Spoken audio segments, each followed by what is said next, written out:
puis il y a des limites, comme partout, on peut pas non plus tout faire. De toute façon, en général, c'est un couple qui va ensemble, hein, c'est-à-dire beaucoup de liberté, aussi beaucoup de risques de dérapage, beaucoup de risques d'erreur, etc. Donc il faut aussi cadrer, c'est pour ça qu'il y a des cadres, c'est pour ça qu'il y a des lois, etc. C'est important de tout écrire, d'avoir un historique, parce que sans écrit, vous avez aucune preuve claire en cas de litige. Là, par contre, sur un bail civil, vous pourrez très bien marquer que si vous vendez le bien, l'acquéreur peut avoir le choix d'expulser ou non le locataire.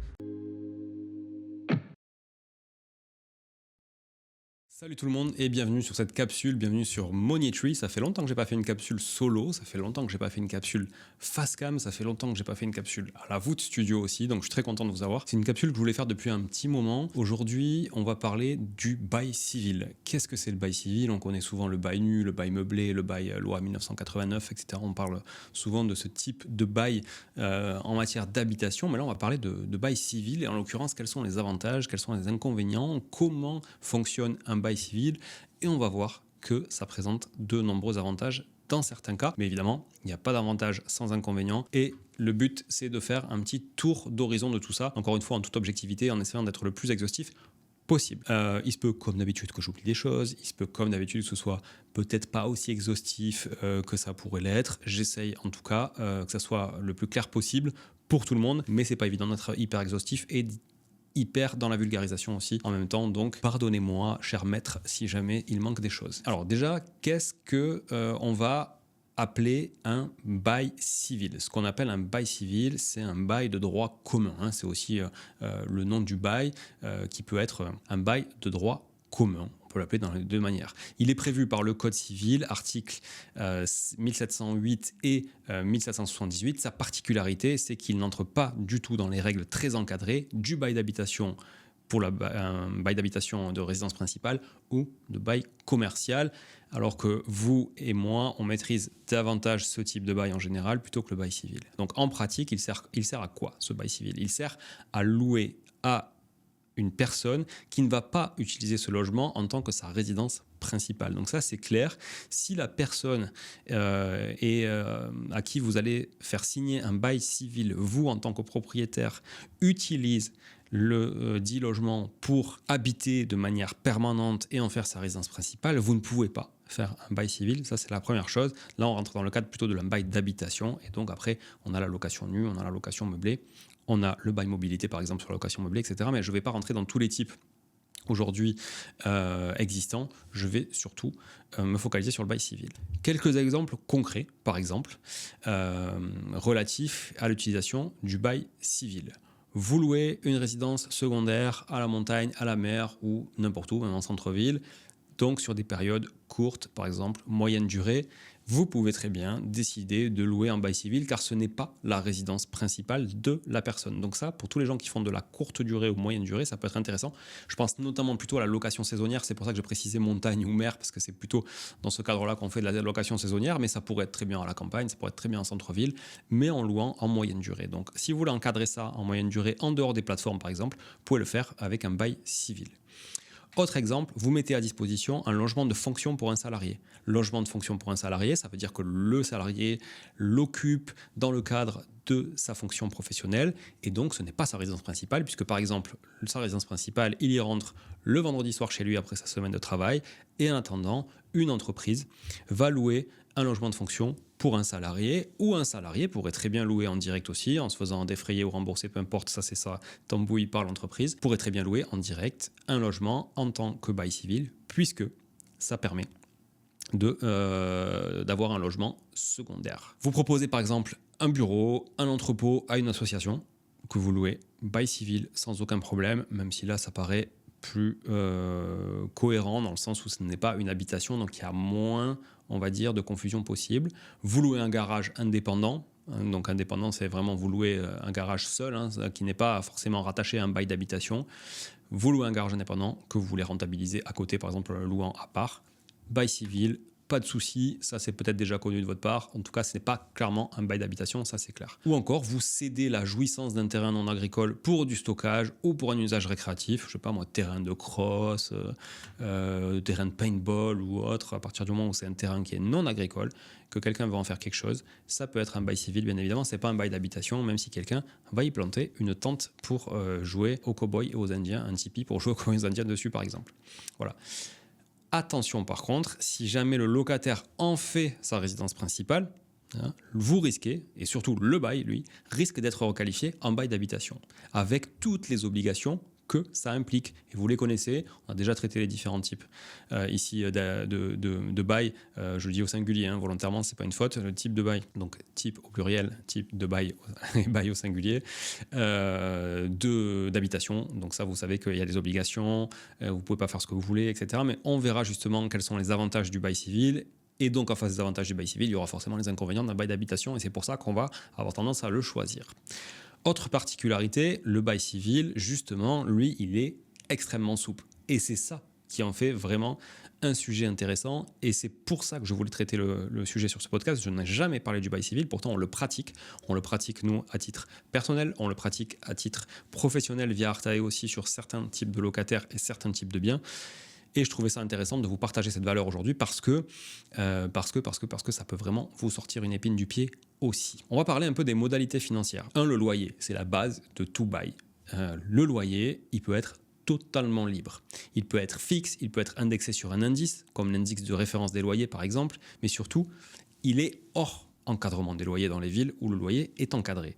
Vous êtes en centre-ville de Lyon, vous faites un bail civil, vous n'êtes pas concerné par l'encadrement des loyers et par le plafonnement des loyers au mètre carré avec les compléments, etc. Autre avantage relatif au loyer, mais plutôt cette fois-ci aux échéances de paiement, vous pouvez vous faire verser un loyer d'avance.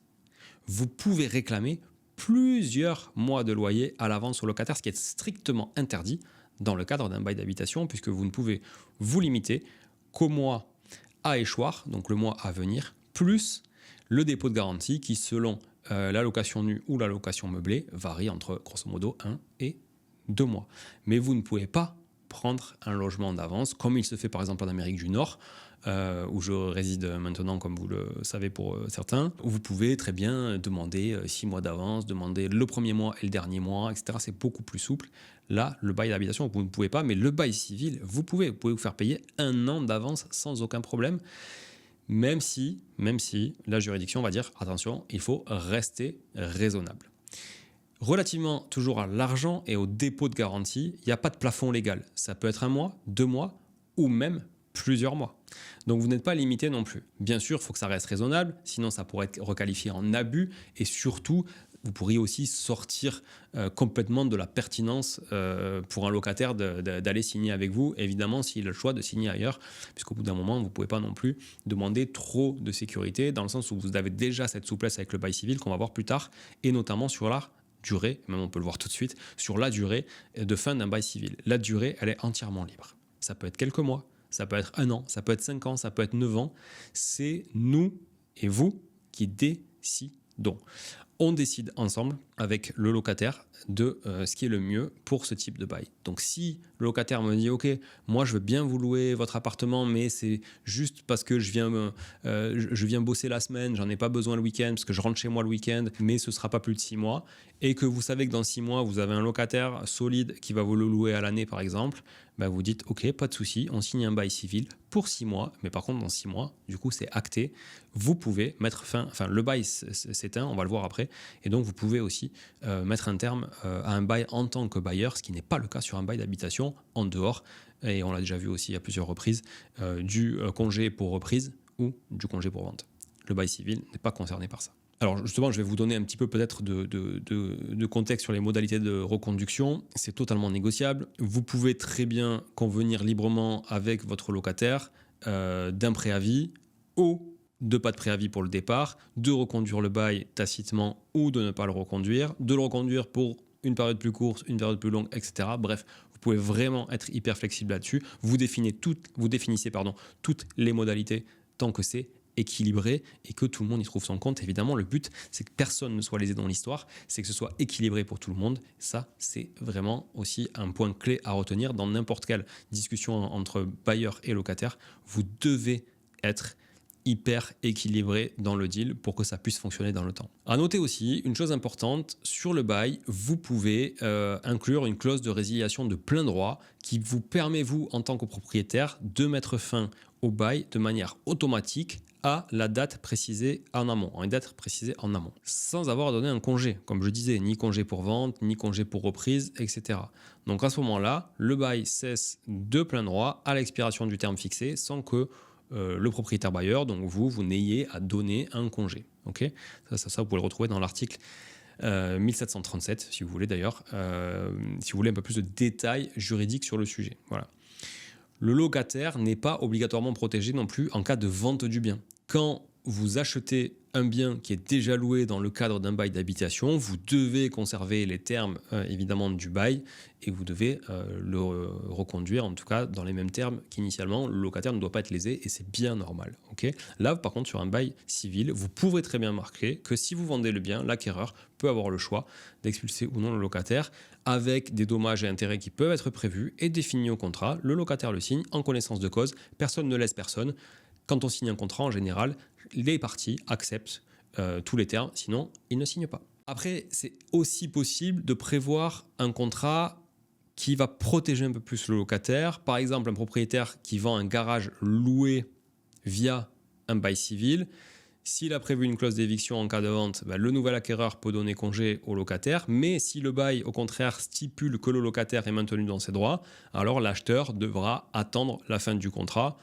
En clair, pour faire court, c'est un contrat sur mesure, vous le voyez bien, on peut quasiment tout, pas tout évidemment, mais quasiment tout écrire à partir du moment où tout le monde est à l'aise avec ça. Par contre, cette liberté, elle demande beaucoup de rigueur, comme souvent en matière de juridique. Donc même si la loi admet un bail verbal, je vous le déconseille fortement. De toute façon, voilà, c'est comme... on dit souvent que s'il n'y a pas de contrat dans une entreprise, c'est acté que la personne est en CDI. Moi, je vous conseille de faire soit un CDD, soit un CDI, soit ce que vous voulez, mais en général, de le faire, quoi qu'il en soit. Et de ne pas se dire, oui, de toute façon, à l'oral, ça vaut CDI, donc pas besoin de signer un contrat. Non, c'est important de tout écrire, d'avoir un historique, parce que peut-être que certains d'entre vous ne sont jamais allés au tribunal de leur vie, et je ne leur souhaite pas, peu importe dans le camp dans lequel on se retrouve. Mais si ça vous est arrivé, vous savez très bien qu'il faut tout documenter, tout historiser, etc. C'est vraiment impossible. Sans écrit, vous n'avez aucune preuve claire en cas de litige.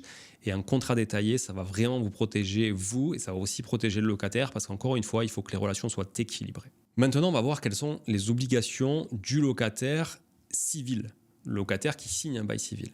Elles sont classiques en fait, mais elles sont quand même relativement essentielles. 1, il doit jouir raisonnablement de la chose louée, forcément. Donc il ne peut pas faire autre chose que ce pourquoi le bien est prévu.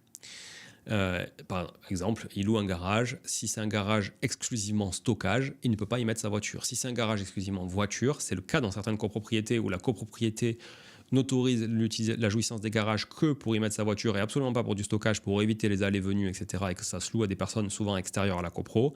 Du coup, vous devez respecter ça. Le locataire, il doit payer aussi le prix aux échéances prévues. Ça semble logique, c'est un contrat, c'est un bail, vous vous engagez à payer en face d'un service. Il doit utiliser le logement conformément à la destination prévue dans le bail. Ça, c'est important. Par exemple, si vous louez un entrepôt pour du stockage, le locataire ne peut pas y installer un restaurant, même si ça s'y prête, même si on peut se garer devant, même s'il y a tout ce qu'il faut de l'élec, des extractions, etc.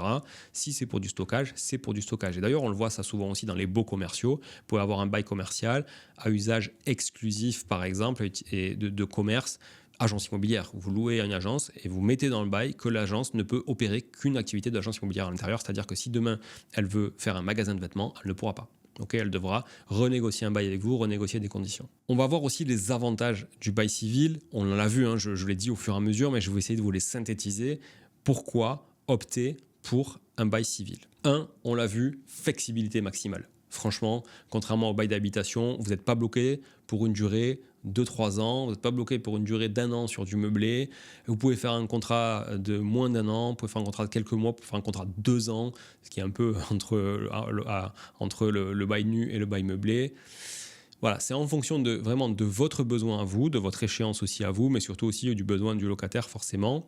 Et vous pouvez faire aussi un contrat beaucoup plus long si vous cherchez de la stabilité et le locataire va s'engager. Par exemple, vous êtes expatrié, vous partez travailler 2 ans à l'étranger, plutôt que de bloquer votre bien avec un bail d'habitation classique de 3 ans, où il va falloir attendre les 3 ans, attendre 6 mois avant les 3 ans pour délivrer un congé pour reprise ou pour vente, pour vendre le bien vite par exemple, là vous êtes 2 ans et quand vous revenez au bout de 2 ans, vous pouvez effectivement soit vendre le bien parce que de toute façon le bail aura expiré et donc le bail sera caduc, le locataire sera obligé de partir au terme du bail, soit vous pouvez reprendre le logement pour vous et vous savez aussi que vous n'avez pas besoin de faire un congé spécifique pour reprise par exemple. Vous pouvez le faire de 24 mois pile poil à la date où vous voulez, vous pouvez même faire 23 mois et demi sans aucun problème. Deuxième gros avantage, c'est quoi? C'est sa simplicité et sa rapidité. Moins de contraintes administratives, pas besoin de justifier un motif particulier pour donner congé, pas d'encadrement de loyer.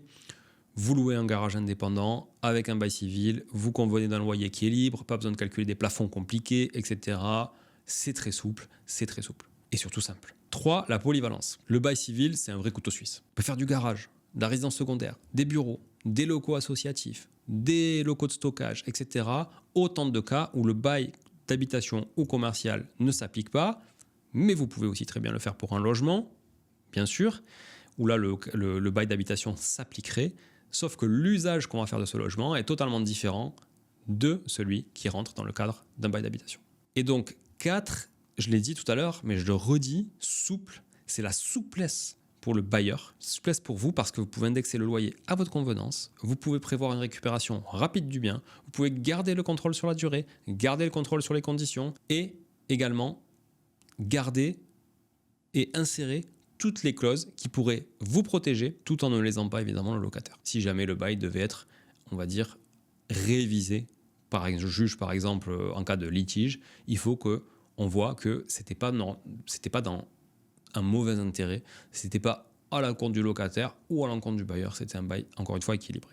Après, il y a des inconvénients, on va en parler, mais même si j'ai vraiment prôné aussi les avantages, et puis il y a des limites, comme partout, on ne peut pas non plus tout faire, ce que j'étais en train de vous introduire un petit peu aussi. De toute façon, en général, c'est un couple qui va ensemble, c'est-à-dire beaucoup de liberté, aussi beaucoup de risques de dérapage, beaucoup de risques d'erreur, etc. Donc il faut aussi cadrer, c'est pour ça qu'il y a des cadres, c'est pour ça qu'il y a des lois, etc. Premier inconvénient, on dirait, c'est moins de protection pour le locataire, parce que souvent le bail civil est utilisé par des propriétaires bailleurs, dans l'intérêt du propriétaire bailleur, évidemment, même si en soi, en face, le locataire répond aux critères dans le bail civil. Pas de plafonnement des loyers, pas de droit au renouvellement du bail, donc ça veut dire qu'on peut se faire mettre dehors très vite, mais encore une fois, le locataire l'accepte au départ, pas de durée minimale obligatoire non plus, donc ça peut devenir aussi un peu précaire, voilà. Et puis le locataire est peut-être plus en position de faiblesse si vous devez imposer des choses et que lui n'a pas trop le choix en fait en face. Mais en vérité, ce que j'ai envie de dire, c'est que c'est un marché. Quand vous vendez un produit avec un prix, si l'acheteur en face n'a pas le choix que de l'acheter à ce prix-là parce qu'il en a besoin, il l'achètera à ce prix-là. Donc en général, mais personne ne le force à acheter non plus. Donc en vérité, encore une fois, c'est un équilibre entre des parties. Il y a une offre, il y a une demande, on y répond, on se met d'accord, c'est très bien. Par exemple, si vous louez on va dire un bureau à une petite association, elle ne bénéficiera pas du tout des protections d'un bail commercial. Donc en cas de résiliation, elle devra quitter les lieux même si ça la met en difficulté. Elle n'aura pas une reconduction tacite en période triennale, par exemple sur un bail 369, etc. Deuxième gros point, je dirais inconvénient, c'est le risque de litige. Parce que, comme on vient de le dire, tout contrat est libre, tout dépend de ce qu'on écrit, mais si on oublie de préciser une révision du loyer, si on oublie de préciser une durée exacte, ça peut vite poser des problèmes et se retourner contre nous aussi. Voilà. Il y a une anecdote qui est assez courante avec un bail civil, c'est que certains bailleurs oublient d'indiquer la durée, parce qu'ils se disent « Ok, je vais faire les conditions, le prix, la révision, etc. » Mais ils ne donnent pas de durée fixe. Ils ne donnent pas de durée à laquelle s'éteint le bail. Et donc, on se retrouve avec un bail à durée indéterminée. Parce que s'il n'y a pas de date, on dit quoi? Pas de date, durée indéterminée. Donc, le locataire peut rester là à vie avec ces conditions-là. Donc, si vous avez figé un loyer et que vous n'avez pas mis de date et que vous, dans votre tête, le locataire ne restait que 6 mois, ça peut être très, très, très dangereux et surtout difficile à gérer ensuite pour récupérer le bien. Le troisième point, troisième inconvénient, c'est le risque de requalification qui est possible. Parce que si le locataire transforme ce bien en résidence principale, et là, vous ne pouvez rien y faire, c'est-à-dire qu'il décide d'y mettre son adresse fiscalement, il reçoit du courrier, il reçoit des gens, etc. Il fait venir sa femme, ses enfants, et puis finalement, les enfants vont à l'école à côté, vous n'avez pas mis de date. Non seulement c'est une durée indéterminée, mais en plus, vous allez faire requalifier votre bail civil en bail d'habitation. Et là, toutes les protections de la loi 1989 vont s'appliquer. Donc la durée minimale, l'encadrement du congé, la restitution du dépôt de garantie, etc., etc., le plafonnement et compagnie, les révisions de loyer. Et vous pourriez même redevoir de l'argent à l'inverse si vous aviez un petit peu forcé sur la chose. Et ensuite, il y a quatrièmement des risques fiscaux. Alors les risques fiscaux peuvent être de plusieurs ordres. Par exemple, un loyer qui est trop bas peut être considéré comme une donation qui va être déguisée, surtout si c'est entre proches. Donc vous louez à un proche, pas cher, ça c'est pas bon. À l'inverse, un loyer abusivement élevé peut être contesté par le locataire et ça peut vous créer aussi des problèmes en matière de fiscalité ou en tout cas avec l'État français si nécessaire. Et puis 4, on va faire une comparaison rapide avec le bail d'habitation pour que vous ayez un petit récapitulatif clair, pour conclure. Le bail d'habitation, loi 1989, donc, utilisé uniquement pour la résidence principale. Donc là, on va parler surtout de loi de bail en nu, en location nue. Il est très protecteur pour le locataire. La durée minimale, c'est 3 ans, si le bailleur est un particulier. On peut même mettre 6 ans si le bailleur est une société. En location nue, et si jamais c'est en location meublée, on va dire que c'est 1 an ou 9 mois si jamais vous êtes dans le cadre du bail mobilité. L'encadrement des loyers, il se fait aussi dans certaines zones tendues. On voit, on le sait, donc l'encadrement des loyers, c'est 2 choses. C'est 1, l'encadrement de la révision du loyer, révision annuelle, donc vous êtes limité en matière de révision annuelle. Et puis 2, c'est l'encadrement d'un loyer comme sur des villes très tendues, par exemple comme Lyon, etc.,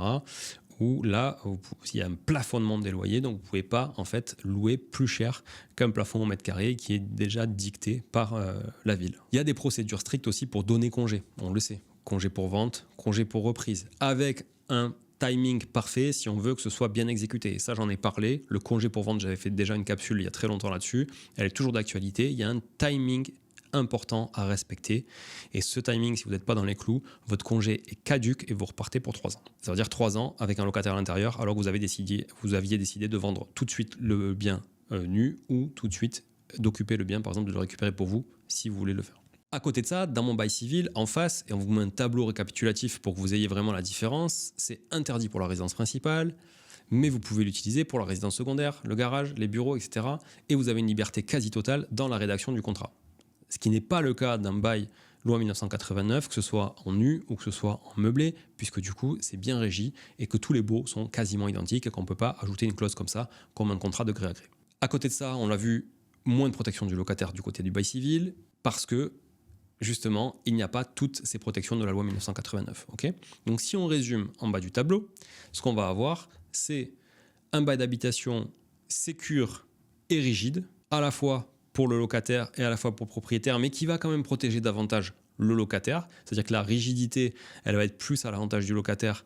Mais par contre, encore une fois, vous, en tant que bailleur, vous signez ça, donc vous savez à quoi vous attendre, et il faut l'accepter. Par contre, à contrario, sur un bail civil, vous avez beaucoup plus de souplesse, mais aussi beaucoup plus de responsabilité, puisque c'est vous-même qui faites le contrat et qui dictez les clauses du contrat. Ça nous a fait une pré-conclusion avec un beau tableau comparatif. On va juste rappeler 3 conseils pratiques qui sont intéressants, on va dire, de résumer autour du bail civil. Premier conseil, c'est de toujours rédiger un écrit complet et précis. De mettre toutes les clauses essentielles qui doivent y figurer. La durée, le loyer, les conditions de révision, les conditions de résiliation, l'usage qui est autorisé. Et surtout, même si l'oral a une valeur juridique, c'est impossible. Pour moi, je ne conçois pas de faire un bail à l'oral. Donc écrivez tout ça, même si c'est du bail civil et que c'est souple, justement profitez de cette souplesse pour le rédiger à votre guise. Deuxième conseil, anticipez la fiscalité. Donc vérifiez que le loyer est cohérent avec le marché pour éviter toute requalification fiscale. C'est vraiment important. Ne louez pas trop peu cher, ne louez pas trop cher non plus. Louez au juste prix du marché, mais par contre, jouez sur les conditions de souplesse du bail civil. Et puis mon troisième conseil, ça va être d'adapter le contrat au projet. Si vous avez besoin d'un bail flexible, le bail civil est parfait. Mais si vous louez une résidence principale, ne vous faites pas tenter par un bail civil, parce qu'encore une fois, vous pourriez être requalifié, et ça peut faire mal de se dire après coup que finalement, j'aurais mieux fait de faire un bail d'habitation, ça m'aurait coûté moins cher, et ça m'aurait aussi économisé des ennuis que j'avais pas envie d'avoir. Voilà, j'espère que ça a été clair sur cette capsule. Le bail civil, très bon outil, à utiliser avec parcimonie et dans certains cas précis, grande souplesse, J'espère que ça vous aura servi. Je vous invite à réécouter l'épisode, revoir la vidéo, vous remettre bien en tête le tableau comparatif. Comme ça, vous verrez les pour et les contre d'un bail civil. Et évidemment, si vous avez des remarques à nous faire, n'hésitez pas à nous les laisser en commentaire, nous écrire directement. Et on sera ravis aussi de vous amener des points de réponse sur des choses qu'on aurait peut-être manqué aujourd'hui. Voilà. Merci encore de nous avoir écoutés, de nous avoir regardés. À très vite. Ciao, ciao.